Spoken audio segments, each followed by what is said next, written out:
Hola amigos de Molotov Digital y bienvenidos una vez más a su programa Desde algún lugar de Nicaragua. Hablar de Sandino no es hablar únicamente de principios, esos principios que sostenían fundamentalmente la razón de su lucha. Hablar de Sandino es hablar de honradez ciudadana y de su completo desinterés personal.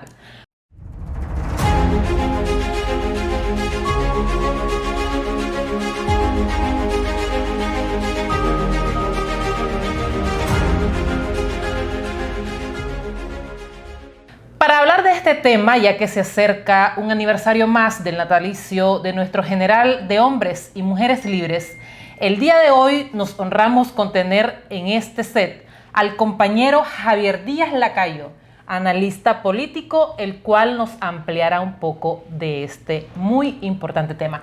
Bienvenido, compañero. Muchas gracias. El honrado soy yo, por ustedes. El honrado soy yo. Se acerca el natalicio de nuestro general de hombres y mujeres libres. Hablemos un poco acerca de ello. Bueno, mencionabas anteriormente que habían algunos argumentos que lo habían definido en una identidad de entrega incondicional. Nace un 18 de mayo de 1895. Un 18 de mayo nace como una herencia. Siempre me gustó verlo así desde niño. Nace como una herencia de José Martí. José Martí, un día antes de su muerte, escribió una carta el 18 de mayo de 1895, con aquel famoso poema En silencio ha tenido que ser.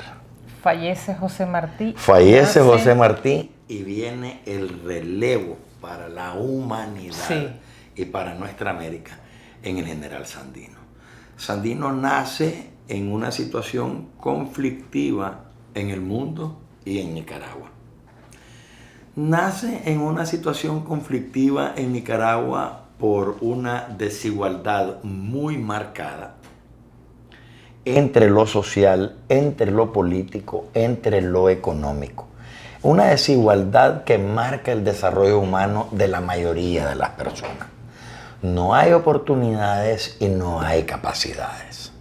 De hecho, la mayoría de los recursos naturales y de las capacidades de potencia económica, o sea, para ser potenciadas económicamente, que tiene el país, está en manos de transnacionales extranjeras, quienes solamente ven a Nicaragua como una productora de materia prima, ni siquiera con una capacidad para transformarla en el país. Entonces Nicaragua está abasteciendo a otro tipo de naciones con sus riquezas naturales para que sean otras naciones las que le agregan valor.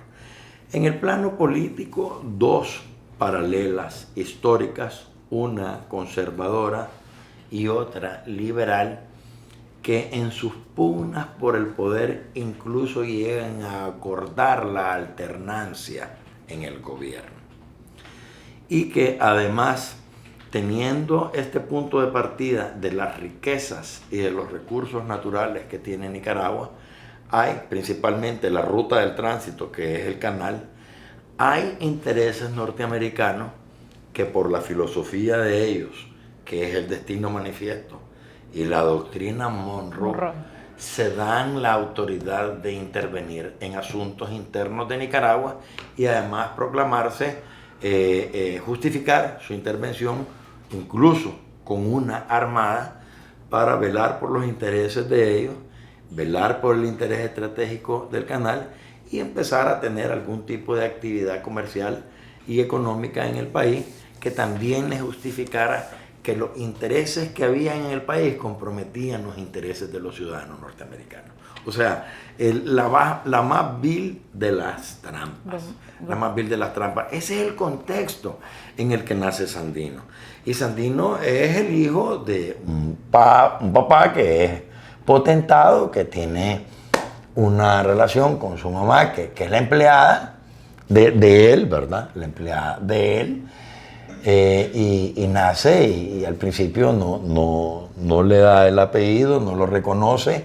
Sandino, en esas mismas condiciones en las que nace, son las condiciones que lo acompañan en la primera etapa de su niñez a deambular en fincas agrícolas de la mano de su mamá para poder sobrevivir, empapándose no solo de una realidad social, sino que de una realidad mestiza, porque había un componente racial además. Parte de lo que motiva desde esa corta edad su construcción. Él no se ha encontrado, pero se está acumulando. Entonces la fecha del 18 de mayo, como es tu interés, y creo que es del interés de las personas que nos ven, empieza a multiplicarse más adelante porque Sandino tiene un elemento que lo potencia, que es la guerra para defender al entonces presidente Zelaya, que está siendo intervenido por los Estados Unidos y por tropas norteamericanas. Uno de sus generales, que es el general Benjamín Celedón, sale a la defensa, lo matan, pero además de matarlo, lo exponen macabramente en un paseo pues, a caballo y lo vienen arrastrando. Eso lo ve Sandino y se da cuenta también no solo de la impotencia que ha venido siguiendo por ser pobre, por ser indio, por ser hijo natural, por ser campesino, por ser casi huérfano, sino que por ser nicaragüense. Porque se da cuenta cómo es tratado el nicaragüense. Y tiene muchas dudas y tiene muchas reservas. Y se empieza a construir. Y en su búsqueda Sandino logra dar el paso trascendental del estudio. Lo más importante que de esta entrevista podemos sacar hacia la sociedad y hacia la juventud es el estudio, es la lectura. Empieza a documentarse Sandino. Sale, conoce Honduras, conoce México, conoce otro tipo de personas, conoce a los bolcheviques, conoce a los teósofos, conoce a los pensadores, conoce a los socialistas, conoce a los sindicalizados y se da cuenta de que hay distintas formas de agrupación y que estas formas de agrupación generalmente tienen por líder a alguien interesado en la identidad. Un hombre con ideas. Con ideas, pero además asumidas propias. O sea, una idea donde anclar. Sandino está claro que Nicaragua es su ancla. Sandino está claro que sus raíces indigenistas es su ancla. Sandino está claro que su mestizaje o su indohispanismo, que es lo que después se convierte, es su ancla. Sandino sabe que su nacionalismo es su ancla. Por eso que en el estudio Sandino se da cuenta de que al leer a Bolívar y la convocatoria que hace Bolívar a 21 estados americanos emancipados de la colonia española hacia una unidad, Sandino interpreta que esa unidad tiene que ser constitucional.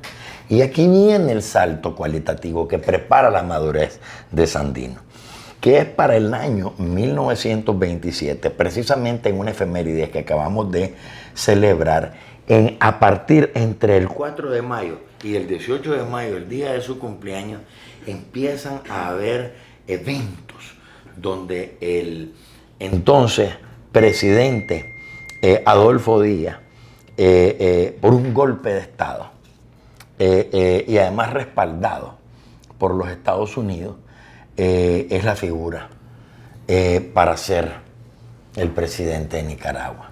Entonces, los que estaban en contra de eso, a través de la guerra constitucionalista, que eran Moncada y era Sacasa, José María Moncada y Juan Bautista Sacasa, están en contra de que se suspenda el periodo constitucional para el cual está electo lo mismo que tiene que ver en los golpes de Estado hoy en día en todas partes del mundo, que la gente dice, no, queremos que el constitucionalismo lo elegimos que termine su periodo.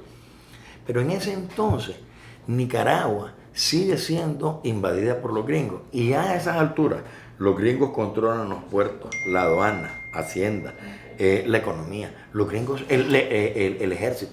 Los gringos son dueños de Nicaragua. Entonces, aunque no hay en ese entonces, al inicio, una repulsión en contra del dominio gringo, sí lo hay por lo menos a favor del constitucionalismo en Nicaragua. Pero al ver Sandino la manera frágil e inmediata en que el mismo Moncada, que estaba en contra de esa decisión, cambia de parecer porque el embajador gringo de entonces viene en representación del presidente gringo y le dice: espérate, nosotros tenemos las tropas de Estados Unidos en Nicaragua, no las hemos puesto en contra tuya porque estamos esperando que ustedes resuelvan este asunto. Así que nosotros les sugerimos que hagan un acuerdo, que calmen eso, porque si no nosotros vamos a tener que intervenir. Y por miedo Moncada es que redacta, junto con los gringos, el acuerdo del Espinón Negro, en el que los llama a 12 generales. Sandino es uno de esos 12 generales, no general directamente militar, sino que está en un poblado representativo. Se le da un pequeño lugar, porque además viene instruido y viene leído. Entonces le dan ese lugar en la mesa. Pero cuando le plantean el asunto, Sandino se retira de la mesa y dice: yo lo voy a cabildear con mis hombres. Todavía no se manifiesta, pero decide cabildearlo. En ese entonces, y por eso quizás la fecha importante, por ahí, en la revista Time dice: en Nicaragua se ha terminado la guerra constitucionalista. Solo queda unas personas ahí, unas bandas armadas, unos bandoleros, que el mismo ejercicio del acuerdo, que es el del Espinón Negro, los va a controlar. O sea, ya los vamos a barrer. Que era que en cada localidad iba a haber un ejército local o una unidad del ejército local cuyo jefe era un gringo. Y les iban a dejar unos cuantos generales liberales en el gobierno conservador. O sea, el vendepatria más grande, por supuesto. Y ya entonces empezaba en los Estados Unidos a apuntar a la ruta del canal interoceánico. Que decía que es el famoso tratado Chamorro Bryan: vamos a hacer el canal cuando nosotros querramos, donde nosotros querramos, en condiciones que querramos. Intenciones que hasta la fecha siguen. Intenciones que hasta la fecha siguen en manos de ella, pero que gracias a lo que hizo Sandino también siguen siendo imposibles para ellos, porque fue una semilla para la dignidad y para la identidad nuestra. Las ideas de Sandino marcaron la historia. Ahí lo marcan a él. Es que eso, ahorita viene Sandino y se está germinando. Días después de eso, cuando ya dicen, bueno, el acuerdo se va a poner en práctica y los bandoleros van a ser erradicados, el encargado de la zona, el militar norteamericano encargado de la zona, le manda un cable y le dice: mira, vamos por vos y te vamos a matar, pues, porque si no te rendís, si no a las armas, te las vamos a comprar a $10, 10 pesos por arma. Entonces ahí fue donde Sandino le dice: recibí su comunicación ayer, estoy entendida de ella, no me rendiré, aquí los espero, quiero patria libre o morir, y cuento con el ardor y el patriotismo de quienes me acompañan. Y además se agarra y se va a atacar Ocotal. Bum, bum, bum, ataca Ocotal, y esto lo voy a resumir rapidísimo. En ese entonces, que estaba, y acabo de hablarlo esto con el historiador también Francisco Bautista, en ese momento era famoso en el mundo que el aviador Lindbergh había hecho el primer viaje transoceánico de América a Europa. Y entonces eso era lo máximo en la aviación. Pero también en la aviación era la aviación artillada. Por primera vez le habían puesto ametralladoras a los aviones. Y estrenan esos aviones en Ocotal. Y se van a Ocotal y se van de picada y matan a 300 personas civiles y unos cuantos de Sandino. Una masacre total. Y aunque fue una derrota militar, es una victoria política, porque Sandino en ese momento dice: yo voy a hacer la guerra contra el poderoso de la tierra. Hizo la guerra y venció. ¿Cuáles son los elementos de Sandino para que nosotros los estudiemos? Y están escritos ahí: el nacionalismo, el antiinjerencismo, el antiimperialismo, el constitucionalismo, el antichauvinismo, es decir, la humildad. Hay que resolver que toda esta situación de Sandino fue cuando él tocó fondo espiritualmente para encontrarse. ¿Qué nos queda hoy en día? ¿Qué sirve este programa? que todos los nicaragüenses nos sensibilicemos desde el espíritu a arraigarnos como nacionalistas y antiimperialistas y seguir diciendo, la lucha sigue.